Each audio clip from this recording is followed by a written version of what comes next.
Hipon naman yung ating lulutuin. Lagay ko na yung butter.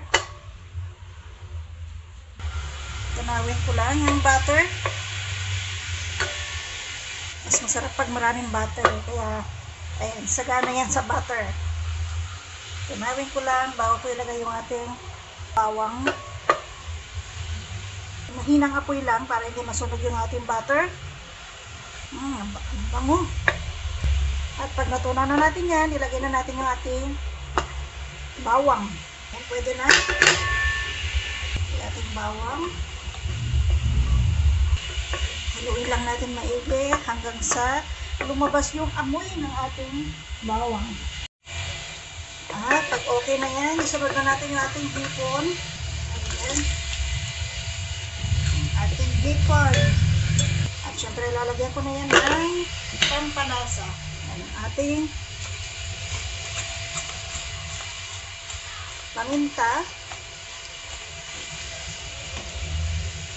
Isarap sana yun kung may chili flakes. Lalagyan ko na rin ng oyster sauce, tomato sauce,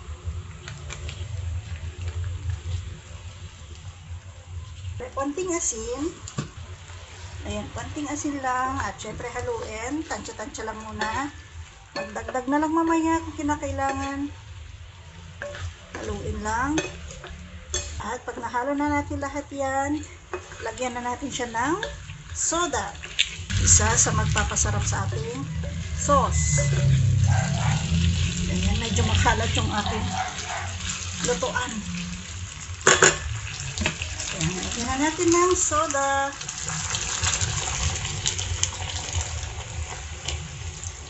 Konti lang. At hayaan natin siyang kumulo. Ayan, haluin. At tikman. Perfect. Sarap. At syempre, lagyan natin ng damo o parsley. Lagyan natin ng ayan, ng parsley. Ayan, off na natin yung ating kalan at iserve na natin itong ating hipon. Only rice na naman ang katapat nito. Ayan, saglit lang yan at pwede na yan. Ready to serve.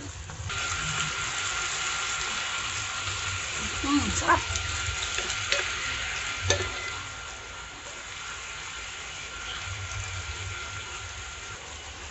Ayan, okay na yan. Ayan, off na natin yung ating kalan.